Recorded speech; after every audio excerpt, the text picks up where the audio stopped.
नमस्कार दोस्तों, मैं अंकुर उपाध्याय स्वागत करता हूं आप सभी का आपके अपने YouTube channel share market analysis में। दोस्तों, traders favourite and beginners favourite Vodafone idea अपने क्वार्टर 2 के नंबर्स पेश कर चुका है। कैसे रहे हैं नंबर्स, इसी के बारे में ये वीडियो में बात करने वाला हूं और स्टॉक का रिएक्शन कैसा हो सकता है कल के सेशन में इस पे बात करूंगा। नंबर्स को 3 पैरामीटर्स पे देखेंगे, year on year basis, quarter on quarter basis. अब आप कहोगे भाई तीसरा कहां से उठा लाए, तो तीसरा है मार्केट की एक्सपेक्टेशंस के सामने नंबर्स कैसे पेश करे हैं कंपनी ने, इसी के ऊपर मैं बात करने वाला हूं। इनफैक्ट मैं आपसे इतना कहूंगा कि कभी भी किसी भी कंपनी के नंबर्स अगर आप देख रहे हो, रिजल्ट्स देख रहे हो, तो वहां पे क्वार्टर और quarter, year on year basis पे तो बाद में चेक करो। पहले देखो क्या मार्केट की एक्सपेक्टेशंस थी, अगर थी तो उसके सामने कैसे नंबर्स पेश करे हैं कंपनी ने, वो सबसे ज्यादा मैटर करते हैं। तो चलिए दोस्तों, स्टार्ट करते हैं वोडाफोन आइडिया के स्टॉक के रिजल्ट्स के साथ एंड बात करते हैं कि कल के सेशन में इस स्टॉक में कैसा एक्शन होना चाहिए। पहले मैं आज बता दूं क्या हुआ है। स्टॉक बिल्कुल फ्लैट, जहां कल बंद हुआ वहीं आज बंद हो गया। 8 रुपीज 55 पैसे पे स्टॉक बंद होता हुआ दिखाया कहीं ना कहीं। 2.5 करोड़ शेयर्स ट्रेड हुए, 10 करोड़ शेयर्स का एवरेज वॉल्यूम है, यानी वॉल्यूम्स मिसिंग थे आज। 6 महीने की बात करूं तो स्टॉक ना पता क्या करता है, ऐसे करके ऐसे ऐसे ऐसे ऐसे ऐसे ऐसे बस जिगजैग चलता रहता है और वहीं नीचे रहता है, वहीं ऊपर जाता रहता है, तो कुछ करता ही नहीं है ये स्टॉक। बस जब ऊपर जाता है तो लोगों को लगता है बस भाई अब तो वोडाफोन आइडिया ही हमारी किस्मत पलटेगा, खरीद लो इसे। ओवरऑल इस स्टॉक की कहानी बहुत ही खराब है। जितना लंबा चार्ट करते चले जाओगे आप, उतना खराब होता चला जाएगा ये स्टॉक। ये सारी बातें मैं बाद में करूंगा, पहले रिजल्ट्स पे बात कर लेते हैं। तो मैं आप डायरेक्ट ओपन करता हूं नंबर्स। तो Vodafone idea consolidated net loss, profit की बात नहीं करूंगा, नेट लॉस कितना लॉस करा है, चलिए इसको देखते हैं अब। 7,596 करोड़ का कंपनी ने लॉस पोस्ट कर दिया है। ईयर ऑन ईयर बेसिस पे बात करूं तो 7,132 करोड़ से बढ़कर ये लॉस आया है 7,600 करोड़ पे, मान लेते हैं हम 7,600 करोड़ बोल देते हैं डायरेक्ट राउंड फिगर में। और क्वार्टर ऑन क्वार्टर बेसिस पे बात करूं तो 7,300 करोड़ से बढ़कर 7,600 करोड़ पे लॉस आया है। तो quarter on quarter basis, year on year basis, दोनों ही जगह लॉस बढ़ता हुआ दिखा है, तो बहुत खराब है। बट साइड में करते हैं, मेन चीज मार्केट की एक्सपेक्टेशंस थी। जी हां, मार्केट अनुमान लगा के चल रहा था कि भाई कंपनी लॉस पोस्ट करेगी लगभग 6,000 या फिर 6,500 करोड़ का।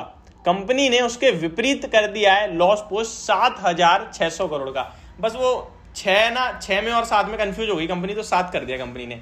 कहने वाली ये बात है कि नंबर्स बहुत खराब पेश करे हैं कंपनी ने। पहला आंकड़ा जो मैं देख पा रहा हूं उसके हिसाब से, रेवेन्यू की बात करें तो यार रेवेन्यू अच्छा आता हुआ दिखा है, मार्केट के एक्सपेक्टेशन से भी अच्छा आता हुआ दिखा है। मार्केट, पहले मैं आपको बताऊं आया क्या है, 10,600 करोड़ पे रेवेन्यू आया है कंपनी का, 9,400 करोड़ से बढ़कर।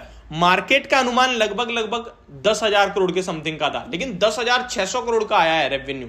तो रेवेन्यू में मार्केट के एक्सपेक्टेशंस को बीट किया है, ईयर ऑन ईयर बेस पे अच्छा जंप है। क्वार्टर ऑन क्वार्टर भी अप है, 10,400 करोड़ से बढ़कर 10,600 करोड़ पे आया। तो रेवेन्यू के मामले में थम्स अप है कंपनी को, थम्स अप, बहुत अच्छा, शाबाश। चलिए नेक्स्ट पैरामीटर। अब भाई ऑब्वियस सी बात है, रेवेन्यू बढ़ रहा है, प्रॉफिट घट रहा है, तो मार्जिन्स तो कमजोर पड़ेंगे ही।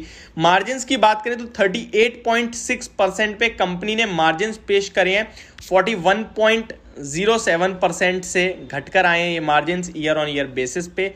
एबिटा की बात करें, कामकाजी की मतलब बात करें तो लगभग एबिटा 40.98 बिलियन यानी 4,098 करोड़ पे आया है, 3,863 करोड़ से बढ़कर।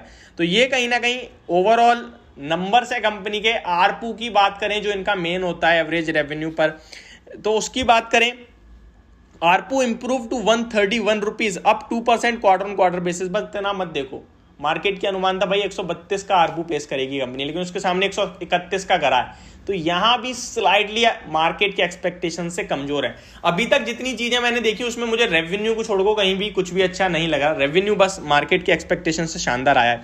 कुछ कमेंट्री भी आई है कंपनी की तरफ से, चलिए वो आपके साथ शेयर करता हूं। Company says net debt at 2.2T यानी ट्रिलियन, 2 लाख करोड़ का इन पे कर्ज हो रहा है क्या भाई, रुपीज एट सितंबर एंड। तो बड़ा कर्ज लेके घूम रही है कंपनी अपने सर पे, इसीलिए तो स्टॉक प्राइस चलता नहीं है।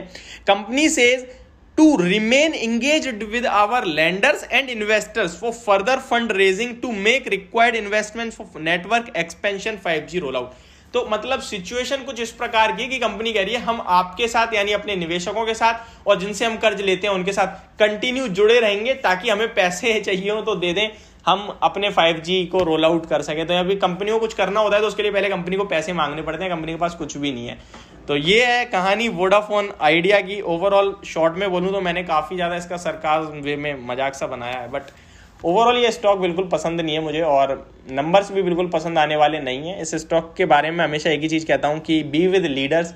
भारतीय एयरटेल के साथ रहिए अगर आपको टेलीकॉम ही प्ले करना है तो। मैं रिलायंस भी कह सकता था, बट रिलायंस में क्या है, आपको बहुत सारे मल्टीपल बिजनेसेस मिल जाएंगे। अगर आप केवल जियो में निवेश करना चाहें आप नहीं कर सकते जब तक डीमर्जर ना हो जाए तब तक, तो और ऐसा कुछ अभी दिख भी नहीं रहा है।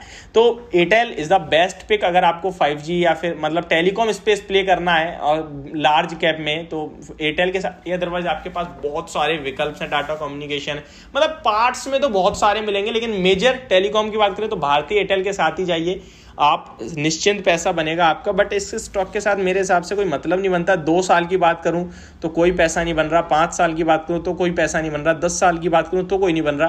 तो क्यों अपने पैसे को फंसाना। वही आप 10% की तेजी बन गई तो भाई वोडाफोन आइडिया से बढ़िया कोई नहीं है। ऐसे ही सुजलॉन के साथ है 10%, 10% 2 दिन भाग गया तो इससे अच्छा कोई नहीं है। आप लंबे समय में देखो ना क्या दिया है स्टॉक ने।